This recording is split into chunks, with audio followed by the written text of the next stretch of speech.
All right, guys, I'm joined by a very special man here. Obviously, you know him from his coaching abilities, the fact that he's the man behind Sean O'Malley, but also he has been absolutely killing it with his own interviews, his own shows. He joins us here today, I think from his new house. Tim Welch, it's all happening, brother. Welcome to Submission Radio. Dude, thanks for having me on again. Okay, so let me ask you this. We got a new house. Give us a little rundown.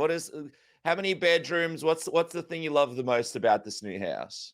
I mean, it's a pretty small house. It's only 1,700 square feet, 3 bedrooms, 2 bathrooms, but this is the backyard, and those big trees out there in the back, that's where Sean's property starts, and he's gonna have 5.5 acres, and I'm gonna have 2 acres, and they're all connected. So we're gonna have a nice big farm. Wow, so you guys are gonna have what's happening on this farm? Are we hanging out with the boys? Are we having some animals? Maybe a cult? Can we start a cult? What are we looking at here? Yeah, get a good little cult going. Where there's only women. No, just jokes. But my girlfriend, she's a professional barrel racer, so she has 2 horses, and then one's gonna be having a baby, and then I think we have 18 chickens. I think Sean has like 24 chickens, and we might get a milk cow. Trying to decide whether we're gonna do cattle or not, but I'm gonna have a tough time connecting with those cattle and then killing them. I don't know if I'm gonna be able to do that. Yeah, I can't do that, bro. But hey, that's the way. That's the best way to do it, right? Like Yeah. that's the best way. All right, let me ask you this, man. The show, you've been absolutely killing it. I'm really impressed with what you've done, man. Obviously, Submission Radio, me and Casper have done this for a really long time, so we've seen a lot of people come and go. I'm impressed with what you're doing, man. I love the podcast. I love the YouTube channel. Take me into it, man. Like, have you always wanted to sort of establish this media outlet from the very get-go? When did you realize, hey, I've got this opportunity here? I never really, I mean, I think back in 2017, I believe, I started reading Tools of Titans by Tim Ferriss, and he always asked these high performing people all these good crazy questions. And he talked a lot about podcasting, and I always thought back then, I'm like, man, I would love to have my own podcast and just be able to sit down with people that are a lot smarter than me and just be able to pick their brain and talk to them. And I remember telling Sean that was before we went on the first Joe Rogan experience. I was trying to get him to start a podcast, and then after we went on for the first time, I'm like, well, let's just get one going. And we finally got one going. And I knew just with anything that consistency over time is the key. You see so many podcasts starting out like, and I usually give them about 10 episodes before they fizzle out. Doing a podcast is such a job that people don't realize. You listen to them and you think it'd be an easy thing, or you see all these people starting a YouTube and you think it's going to be easy thing, but it's really a full, like, not a full-time job, but it's a job in itself, just being creative with the ideas, and then being able to be vulnerable enough to just let them go and just let it out there and post it online and get everyone's input. But I've really enjoyed it. I love being able to be creative, and I love my YouTube, and I genuinely love interviewing people for my podcast, and I think that's why I've been able to stick with it so long, because I just genuinely enjoy doing it. Mm. What do you think of the state of the MMA media in 2024? Like, it's a different landscape compared to when you first started podcasting with Tim. I mean, with Sean. Yeah, you know, yeah, I don't know. The OGs that have been around, they're still around, but there's just so many more that come, like I said, and they'll do 10 episodes, maybe get to 10 episodes, and then they'll fizzle out real quick. So you can really tell the people that are genuinely, they love it and they're passionate about it, compared to the people who are just like wanting to make a quick buck. Mm. Do you have like anyone who influenced you? Anyone who you still love to watch out there? Like any like 2, 3 podcasts that you always have to tune into?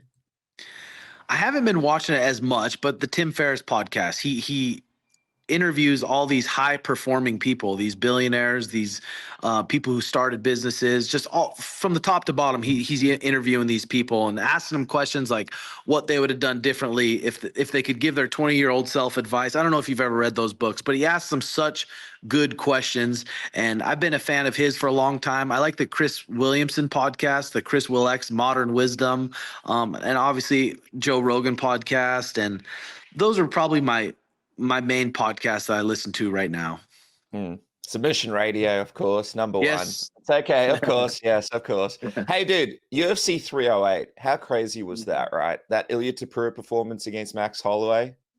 Unbelievable.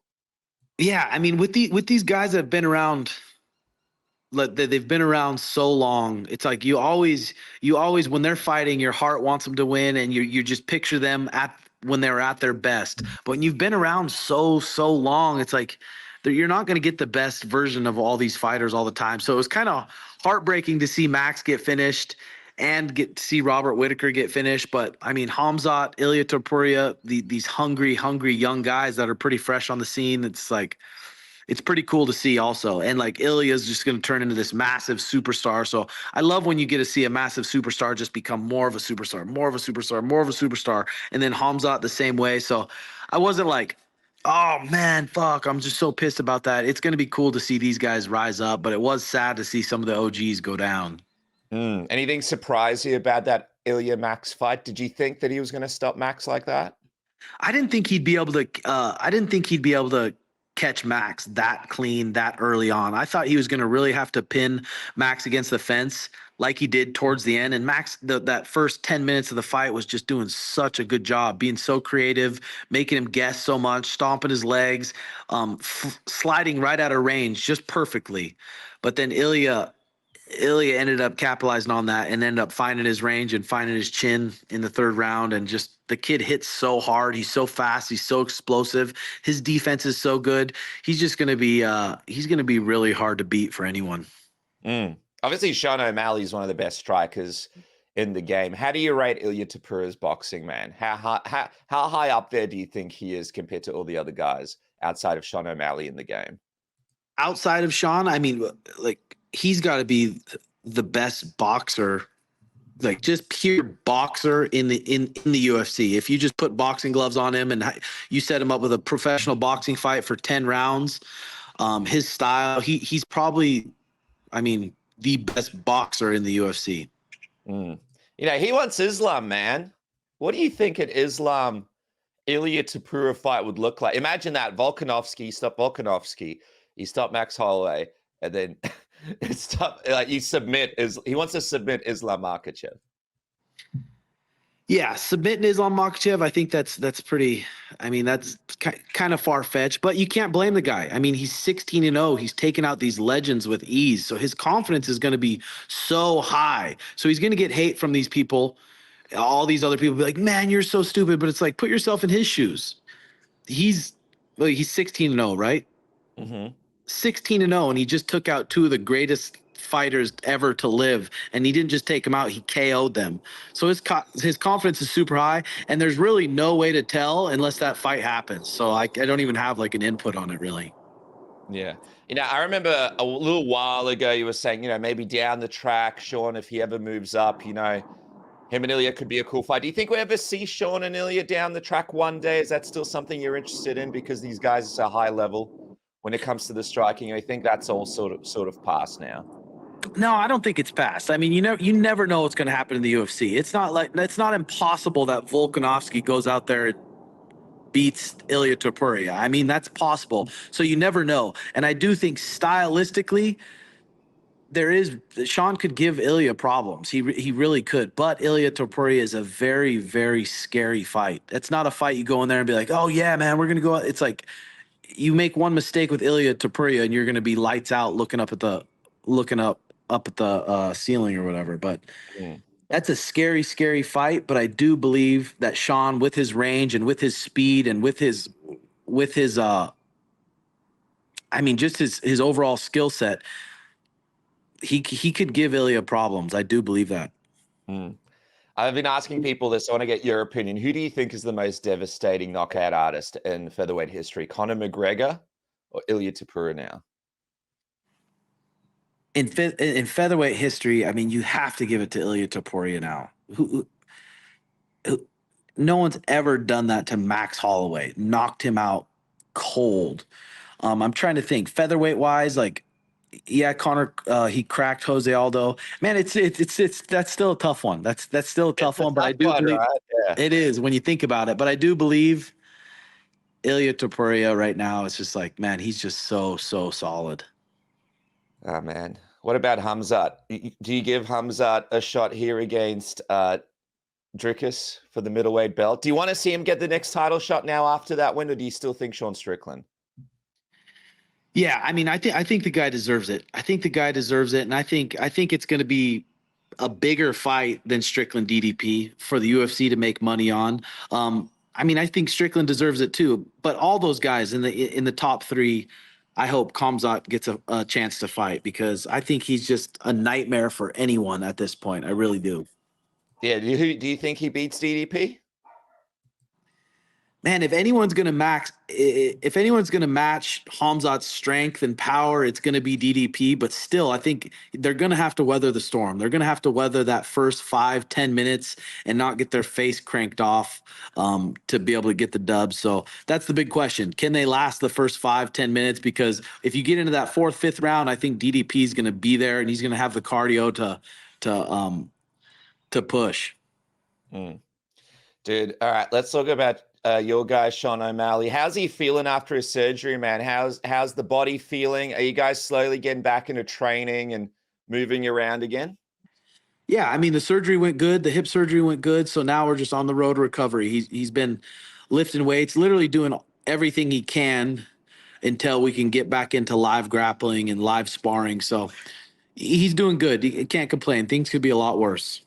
How bad did that injury sort of impact him going into that Merab fight and limit him in that fight, would you say? I mean, I've been around Sean for a long time now, and I know he has a lot of grappling tricks. He's a very strong grappler, and I mean, we haven't been able to do real grappling practices for close to 2 years now. Oh, wow. All we've been able to do is just like short goes against the wall, short goes on the ground that are like maybe 15 to 20 seconds long. So once this thing's healed and we can get him back into the wrestling room and get him back doing real jiu-jitsu, then it'll be a lot different. But I do think it affected it. Do you have any regrets? Like, did you and Sean talk about, hey, maybe we shouldn't take this fight, or maybe we shouldn't have taken this fight, not being 100%? No, not really, because I mean the fight camp for Aljo was much worse, and then even the fight camp for Cheeto, I mean, Wow.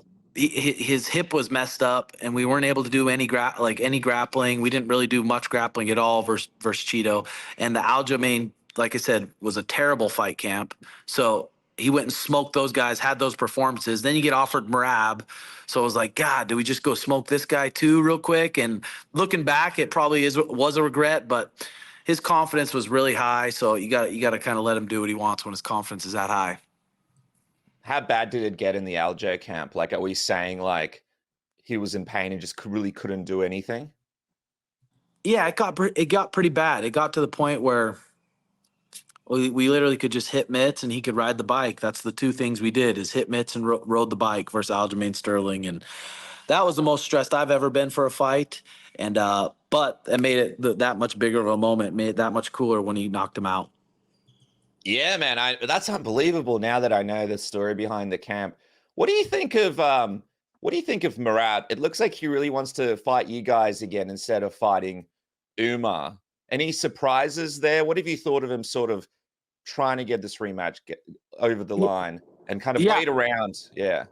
I think someone explained to him that there's a thing called pay-per-view points and you might make more money if more people watch the fight. And I think that might have clicked in his head. And he's probably like, whoa, really? Like someone made him understand that a little bit. So he's like, damn, so I want to fight the person who's going to bring the most eyes. And that's going to be Sean. So that's not really surprising. Thank our sponsor, Manscaped, who makes it possible for Submission Radio to stick around and bring you these interviews that you guys are enjoying. 20% off at Manscaped with the code word submission at manscaped.com and free shipping. And I want to talk to you about something a little different today, and that is their amazing Beard and Dome Bundle. That features the Dome Shaver Pro and the Beard Hedger. What is the Dome Shaver Pro, you ask? Well, it's a little beast that comes with 5 premium rotary blades optimized specifically for head shaving. You got the Manscaped skin-safe technology that means you don't have to experience nicks and cuts. Whether you're new to head shaving or a seasoned pro, this feature offers peace of mind And what about the versatility with the fact that it's fully waterproof, so you can use it wet or dry, take it in the shower for a quick and convenient shave. The cleanup is a breeze. And don't forget, you get that high performance 9,500 RPM motor. Oh baby. This powerful motor provides a consistent and effective shave every time. No more dealing with patchy or uneven results. The Dome Shaver Pro gets it done every time, and perfect to put in your gym bag after a big session at the gym. Boom! The Dome Shaver Pro has you sorted. You guys know about the Beard Hedger with its 20 different length options. It's the perfect companion for sculpting and styling your facial hair with ease. It's waterproof as well. You can trim with confidence in the sink or shower. 60 minutes of runtime on a single charge. The Beard and Dome bundle from Manscaped is now available. It's the perfect duo. Get 20% off with the code word submission. That's 20% off with the code word submission. And now back to the interview. Are you like a little surprised that Merab's not looking to challenge himself potentially and fight the best guy while Sean's out of action? Like, are you surprised he's looking to potentially try to get those pay-per-view points instead? I mean, well, someone smart talked to him. Someone smart explained to him. But I am a little bit surprised the way Aljo was just trying to dog us so hard, saying, we're not fighting the next best guy. We're not fighting the guy who deserves it. We're not doing this. And he was just trying to say, you're not a real champion. You don't want to fight the toughest competition. And now Merab's doing it. So it's like, oh, I don't know. It's a little bit weird to me. And I'm sure Aljo doesn't feel super smart. How likely do you think it is that you guys actually get this rematch instead of Umar getting this title shot? I think it's very likely. And we fix a couple things in that fight, and then that fight is completely different. Especially if we get Sean to 100%, where he can 100% go out there and let loose and not be afraid to commit, because not be afraid to get taken down and just leaned on, or not be afraid to get taken down, get back up, and just be able to create a scramble and not be worried about his cardio and not be worried about his hip hurting. I think it's really likely to happen. Yeah, what do you think it looks like? How do you think the win looks like for Sean? I do believe a healthy Sean. I do believe we go out there and end up KO and Merab in between some sort of scramble or something. On the in-betweens, I think Sean will be able to catch his chin and put him down. Hey, what was up with that thing that Merab did when he like kissed Sean's back? I still don't. That was a weird thing. What was your reaction when you saw that during the fight? And another thing, Merab just complaining and crying about they need to be professional. He can't talk to me. We need to be professional, like professionals in here. And then he starts kissing Sean's back like a fucking little. I don't know. The kid. Everyone I've talked to, most of the people I've been around said the guy is just not very bright. Like, he's just not, like, psychologically, he's probably just not the super smart guy. But that's also what makes him dangerous. When you're in that moment and it looks like he's distracted and just focused on you at the start of that fight, like, are you like thinking, man, I can't believe this guy is kind of falling for this? Why is he focused on me right now? Why isn't he focused on the fight? Like, what's going through your mind as Herb Dean is trying to tell you to stop saying stuff, and Merab's focusing kind of on you instead of Sean? Yeah, I mean, that's perfect. I'm like, Sean's a sniper. You got to be focused against him. And if his focus is on me a little bit, I was like, holy cow, I can say a few things and get this guy to freak out that bad. I was like, holy smokes. But he ended up dialing it in and getting back focused. So that's that. Are you preparing some stuff for the rematch? Do you think it's going to be a factor in the rematch, him sort of focusing in on you again? No, Big John McCarthy, he explained to me it the best anyone did. I mean, in the past, someone tweeted to Jason Herzog and said, is this illegal? And he said, all is fair in love and war. So I thought it was like, everything's fine. And no one showed me a rule where you cannot say the other opponent's name. I didn't know that was really a rule. Big John explained that to me. So now I won't be doing any of that stuff. And by the way, during fight week, I saw Merab was playing around with you? Like, there was that funny moment where you're like, hey man, like, you guys sort of ran into each other during fight week. Is that sort of beef and that animosity behind you guys now? Or are you still sort of in this weird place with him where you don't quite know what's going on every time you run into him? Yeah, like I said, I don't know. He's not the smartest dude on the block. Like, he's about to fight for the title. He's about to fight for the title, and we're 2-3 days from it. And he's cutting weight. He's very skinny, and he steps up to me. How selfish of that? How selfish would I need to be like, okay, I'm going to fight this little bastard right here, smack him, cut him, do something, and now this whole sphere fight, the whole fight is off because I'm that selfish. Where I'm like, yeah, I'll fight this little guy right here, and he would do it too. Like that was just like literally retarded. So I put my hands up, like, brother, let's get through this fight first. Let's make the money, because now's not the time to do it. 2 days before weigh-ins. So again, it just shows you how bright the guy is. That's a lot of pressure on you though, man, because you're trying to get Sean prepared, and then somebody else in your situation, or there'd be a part of you that's like, man, I'm so over this guy. Like, I have to be mature here. I have to make sure nothing happens. But must be a drainer for you as well in these situations to be like, come on, dude, like, what are you doing? Yeah, I mean, literally, I think it was the night before, Sean had a dream that I punched Merab in the elevator and the fight got canceled because of it. So I'm like, just whatever. The focus, the fight that's going to happen is Sean Merab. That's the contracted fight. If I do anything to provoke this or try to make this happen, I'm like, that's just me being selfish. It's like the main focus is just get Sean to the fight. If it is Umar and Merab next, man, who do you think you guys will be fighting for that title? Do you think Umar beats Merab? Yeah, I'm curious about that fight, but I do think that Merab knows that he's not going to be able to stall on Umar in those positions. He knows Khabib and their team is going to have a good enough game plan to counter Merab's stalling, where he gets around the waist and he knees your thigh, or if he gets on top of you in the guard and it just covers your hips and puts his forehead under your chin and just punches you barely enough just to stay in the position, just trying to get through the fight without really getting in a fight. And I think Umar and those guys will be able to negate that and wrestle right away. And I think it's going to be hard for Merab to take down Umar anyway. So I think Umar might get it, but like I said, Merab is a machine. He can push for 5 rounds. I mean, Sugar kind of gassed him out and had him really hurt there in the 5th, but he is a machine. He can shoot over and over and over and over and over, and he just has crazy cardio. Before we wrap up, man, I got to ask about Cory Sandhagen. He keeps sort of asking for this Sean O'Malley fight. If things don't pan out with this rematch, what's the plan for you and Sean? Do you want to wait and see what happens with the title? Would you want to fight Cory? A lot of people obviously would love to see the Cory Sandhagen fight.